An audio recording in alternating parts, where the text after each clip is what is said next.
बिस्मिल्लाहिर्रहमानिर्रहीम। अस्सलाम वालेकुम। उम्मीद करता हूँ सब दोस्त खैरियत से होंगे। आज ही ये वीडियो सिर्फ़ और सिर्फ डस्ट एलर्जी पेशेंट्स के लिए है। और डस्ट एलर्जी पेशेंट चूँकि हर घर में ही कोई ना कोई डस्ट एलर्जी का पेशेंट मौजूद है, तो मैं आज आप लोगों से अपना ज़ाती जो एक्सपीरियंस है डस्ट एलर्जी का वो शेयर कर रहा हूँ।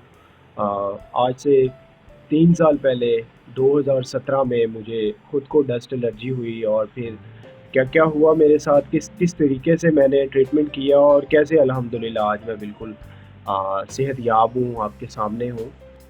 काफ़ी दिनों से मेरे माइंड में ये टॉपिक चल रहा था, मैं चाह भी रहा था कि मैं आप लोगों से अपना ये पर्सनल एक्सपीरियंस जो है उसे शेयर करूँ। और डस्ट एलर्जी जो है आपको पता ही है कि ये दिमागी कमज़ोरी की बिना पे हमें होती है। और इसके जो स्पेसिफिक एलर्जेंस जो हैं वो डायरेक्टली और इनडायरेक्टली इफ़ेक्ट हमारी एसोफेगस के ऊपर करते हैं, और वो हमारे लंग्स के ऊपर इफ़ेक्ट होता है, जिससे सांस की प्रॉब्लम, सीने में जलन और कब्ज़ का मसला, और इसके साथ साथ और असाबी कमज़ोरियाँ जो हैं वो हमारे अंदर पैदा हो जाती हैं, क्योंकि ये असाबी कमज़ोरी की वजह से ही तो डस्ट एलर्जी हमें होती है, जिसमें बहुत ज़्यादा फ्लू होता है और सेक्रेशन जो होती है म्यूकस की वो इंक्रीज़ हो जाती है, जिसकी वजह से म्यूकस जो है हमारे दिमाग से गले पे गिरता रहता है, और गले से फिर ये हमारी ये जो एसोफेगस है, सांस की नाली जो है, इसको सेंसिटिव कर देता है, सांस की नालियों में भी डिस्टर्बेंस करता है, और इसके साथ साथ ये हमारे मेदे में जाके कब्ज़ की वजूहात भी पैदा करता है। 2017 के नवंबर दिसंबर की बात है।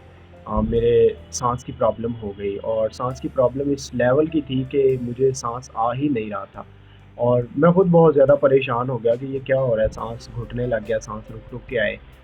इन्वायरमेंटल फैक्टर्स देखे, कोई धुआं वगैरह तो नहीं, लेकिन ऐसा कोई इशू नहीं था। मैंने अपने एक डॉक्टर को चेकअप करवाया, उसने मुझे बताया कि ये आपके जो है प्रॉब्लम होगी कफ़ वगैरह से, आप ये एक सिरप ले लें। उसने मुझे पल्मोनॉल सिरप दे दिया, वो मैंने पिया, तो रिलीफ़ यही मिला कि वो कफ़ थी, म्यूकस निकल गया, और मैं थोड़ा रिलीफ़ फ़ील किया। जैसे नॉर्मल हमें होना चाहिए, इस तरह मैं ना हुआ। तो मैंने क्या किया, मैं फिर अपने एक करीबी कुछ दिन के बाद एक हॉस्पिटल में गया, वहाँ पे जाके मैंने डॉक्टर को बताया, उसने स्टेथोस्कोप से चेकअप किया, चेकअप करने के बाद उसने मुझे कहा कि आपको जो है अस्थमा है। नतीजा ये मिला कि अफसरदा हुआ, घर आ गया, डिप्रेशन का शिकार हो गया। इसी तरह मेडिसिन वगैरह मैं लेता रहा, 1.5-2 माह गुजरे, जनवरी फरवरी आ गया। आपको पता है जनवरी फरवरी में पोलन वगैरह बहुत ज़्यादा होता है, तो मेरे प्रॉब्लम जो थी वो बढ़ गई, इस लेवल की हो गई कि रात का जो वक़्त है ना, रात गुज़ारना मेरे लिए क़यामत होता था, क्योंकि मैं सोता नहीं था, सारी रात जाग के गुज़ारता था, और जो मैं मेडिसिन लेता था उनमें नशा होता था, और सुबह उनका नतीजा ये होता था कि दिमागी तौर पे मैं हाफ़ जो है वो मफलूज हो जाता था, पता ही नहीं होता था कर क्या रहा हूँ। खैर मैंने अपने रिसोर्सेज़ को यूज़ किया, और मैं सर्विसेज़ हॉस्पिटल में डॉक्टर कामरान चीमा साहब हैं, मैं वहाँ चला गया, उनसे मैंने जाके अपनी प्रॉब्लम जो थी वो शेयर की।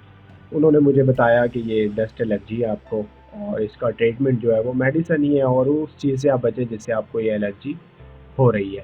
खैर मैंने अपने आप को काफ़ी कवर किया, मास्क वगैरह का इस्तेमाल किया, और मैं उन्होंने मुझे जो मेडिसिन सजेस्ट की उसमें वो मोंटिलो का सोडियम 10 mg, आपको पता ही होगा एलर्जी के, जो ये डस्ट एलर्जी के पेशेंट हैं इनको कॉमन वो दी जाती है टैबलेट।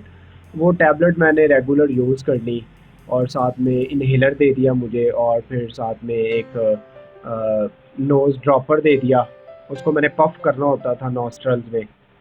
तो वो मैं 2-3 माह उसको यूज़ किया, बट उससे भी जब तक इस्तेमाल करे मैं ठीक रहता था, लेकिन प्रॉपर उससे कोई मुझे रिलीफ़ नहीं मिला।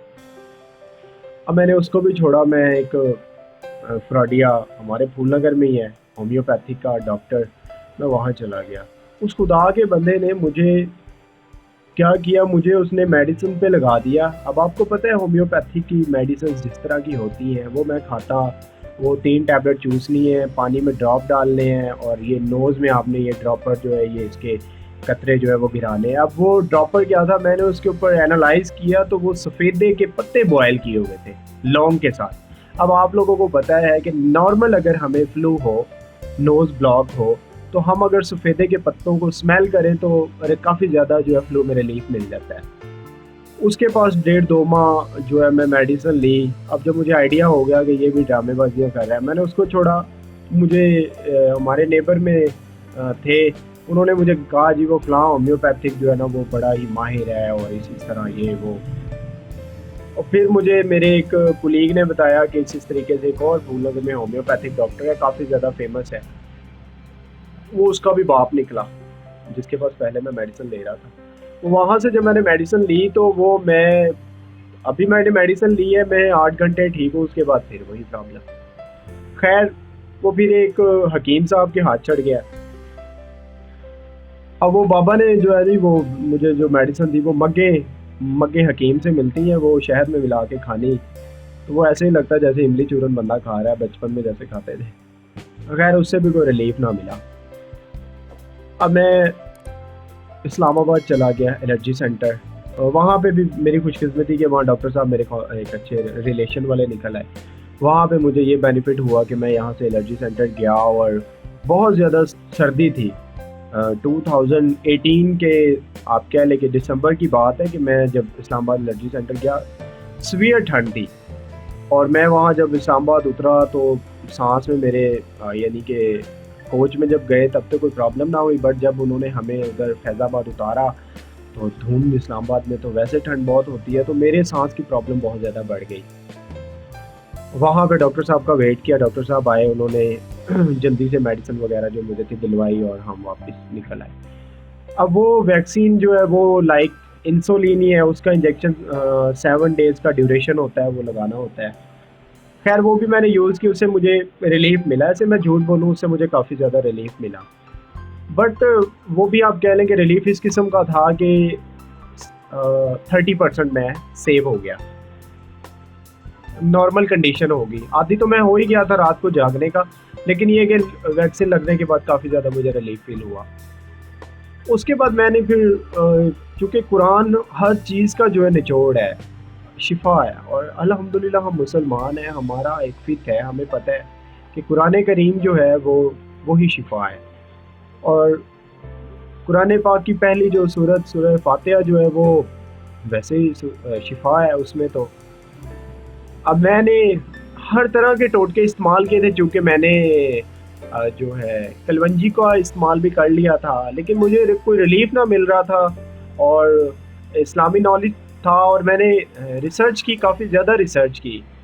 तो मेरी रिसर्च जो थी यहाँ पे पहुँची कि मुझे थोड़ा-सा आइडिया हो गया कि ये दिमागी जो असाबी कमज़ोरी है इसको ठीक कैसे करना है। किस तरीके से ये जो ड्राई हुई है यहाँ पे प्रॉपर खून नहीं पहुँच रहा है, इसको कैसे मैंने जो है ना वो नॉर्मल करना है। क्या वो मैंने टिप्स एंड ट्रिक्स यूज़ करने हैं जिससे कि मैं नॉर्मल हो जाऊँ, या कोई ऐसा सॉल्यूशन मिल जाए कि मेरा जो असाब जो है इसकी जो कमज़ोरी है ना वो बेहतर हो जाए। अब असाबी कमज़ोरी के लिए मगज़ वग़ैरह, बादाम, चिलगोज़े, ये तमाम चीज़ें मैंने खाई। जिसने मुझे आइडिया दिया, चने, भुने हुए चने, किशमिश, मतलब हर चीज़ मैंने यूज़ की, हर चीज़, यानी जो असाब को मजबूत करे। रिलीफ़ मिलता था, बट वो असाब मजबूत होता था, बट जो रिलीफ़ मिलना चाहिए ना, मुझे जो प्रॉब्लम लंग्स की ज़्यादा हो रही थी, क्योंकि लाइक अस्थमा, सांस में तंगी, और ये प्रॉब्लम दिन ब दिन इंक्रीज़ हो रही थी। मैं चाह रहा था जल्द अज़ जल्द मुझे इसका ट्रीटमेंट मिल जाए। मैंने सजदे के बेनिफिट्स वगैरह के ऊपर रिसर्च शुरू कर दी। अब सजदे से जो बेनिफिट्स मुझे मिले, जैसे बैकबोन जो है उसको रिलीफ मिलता है, रिलैक्स हो जाती है, लंग्स रिलैक्स हो जाते हैं, जो हमारा जो है ब्रीथिंग का जो प्रोसेस है वो बड़ा नॉर्मल हो जाता है, और इसी तरीके से ब्लड जो है उसकी जो सर्कुलेशन है ब्रेन में प्रॉपर होती है। अब मैंने क्या किया, इसी के ऊपर वर्किंग स्टार्ट कर दी। मैंने जो चीज़ें, जो टिप्स यूज़ किए, मैं पर्सनल आपसे शेयर कर रहा हूँ। इंशाल्लाह अगर आप भी डस्ट एलर्जी के पेशेंट हैं, मैं श्योरिटी देता हूँ आप यकीन से, और जो चीज़ मैंने बताई है ये सब कुछ आपके साथ हुआ भी होगा, और जो जो पेशेंट है उनके साथ नॉर्मल यही कुछ ही होता है। मैं तो आपसे अपना पर्सनल सेल्फ एक्सपीरियंस शेयर किया है। यकीन जाने कि मैंने कुरान को जब फॉलो किया और जब मैंने देखा तो मैं सेहतयाब हुआ। उस दिन से ही मैं ये चाह रहा था कि मैं आप लोगों से इस चीज़ को शेयर कर लूँ। मैं जो कॉमन तस्बीहात यूज़ करता था उसमें या हय्यू या क़य्यूम, अस्तगफिरुल्लाह और सुबहानल्लाहि व बिहम्दिही, और इसी तरीके से ला इलाहा इल्ला अंता सुब्हानका इन्नी कुन्तु मिनज़ ज़ालिमीन, ये मेरी नॉर्मल तस्बीहात थी जो मैंने सजदे में पढ़नी होती थी। सजदा जो था उसका जो ड्यूरेशन था वो 25 से 30 मिनट का। अब मैं सजदा इतना रिलैक्स होके करता था क्योंकि शोर वगैरह तो होता नहीं था, सिर्फ मैं और फिर दिमागी तौर पे अल्लाह रब्बुल इज़्ज़त की तरफ तो मैं वो सजदा जब करता था तो मैं हायल, मेरी जो प्रॉपर मैं इबादत में हायल होता था, लेकिन मुझे मेंटली ये पता होता था कि मेरा दिल जो है उस वो जो ब्लड की जो सर्कुलेशन है वो ब्रेन में हो रही है। यकीन जाने कि जब मैं 25 से 30 मिनट के बाद सजदे से उठता था ना, कमर में हल्की सी थकावट या आप कह लें कि दर्द तो महसूस होती थी थोड़ी देर के लिए, लेकिन मेरा सांस बहुत ज़्यादा नॉर्मल, और मैं आँखों में ठंडक महसूस करता था, और मैं महसूस करता था जैसे कि दिमागी तौर पे मैं बहुत ज़्यादा नॉर्मल हो चुका हूँ। ये मेरी रूटीन थी, और ये मैंने कोई बहुत लंबा चौड़ा नहीं किया, इसको मैंने रेगुलर भी नहीं किया, 2 दिन बाद, 3 दिन बाद, 1 दिन बाद, ठीक है? डे में 2-2 दफ़ा भी। तो ये मैंने अमल किया, और इस प्रोसीजर से मुझे जो एक्सपीरियंस मिला वो ये मिला कि अगर हम इस डस्ट एलर्जी से छुटकारा पा सकते हैं, तो वो वही अल्लाह रब्बुल इज़्ज़त की ही वाहिद बारगाह है। वहाँ पे आप सजदा करें, और इस तरीके से सजदा करें जैसे मैंने आपको बताया, तो इंशाअल्लाह ताला दवाइयों से डस्ट एलर्जी ख़त्म नहीं होने वाली है। इंशाअल्लाह ताला सिर्फ़ और सिर्फ़ अगर ख़त्म होगी तो ये इसी मेथड से होगी। आप इसको यूज़ करें, इस मेथड को करें। मैंने ये गुज़ारा है, मैंने इस मेथड को फ़ॉलो किया है, और मेरी अपनी सेल्फ रिसर्च है। आप कह लें 2 साल मैंने इस चीज़ के ऊपर गुज़ारे, और मैं टीचर तो हूँ ही, लेकिन अल्हम्दुलिल्लाह मैं 75% डॉक्टर भी बन चुका हूँ। क्योंकि मैं कोई ऐसी मेडिसिन नहीं छोड़ी जो मैंने ना खाई हो, या डॉक्टर्स कोई नहीं मैंने ऐसा छोड़ा जहाँ पे मैं ना गया हूँ, ना मुझे पता चला हो। अगर आपने डस्ट एलर्जी से छुटकारा पाना है तो आप ये वाला मेथड जो मैंने आपसे शेयर किया, आप इसको फॉलो करें। इंशाअल्लाह ताला अल्लाह आपको सेहत और तंदुरुस्ती देगा, और इसके साथ साथ अगर किसी को इससे ज़्यादा से ज़्यादा जब शिफा मिलेगी तो ये आपके लिए भी सदका जारिया होगी, और मेरे लिए भी, क्योंकि मैंने इसको रिसर्च की और मैंने फॉलो किया। मैं चाहता था कि आप लोगों से भी मैं इसको शेयर करूं, और उम्मीद करता हूं आप भी इसको शेयर करेंगे। और सिर्फ मैं आपसे इल्तमास करता हूं कि मेरे लिए आप सिर्फ और सिर्फ दुआ कर दें, मुझे यही काफ़ी है, और इस पैगाम को बाकी लोगों में शेयर कर दें, मेरे लिए यही काफ़ी है। अल्लाह ताला आपका और मेरा हामी और नासिर हो। अल्लाह हाफ़िज़।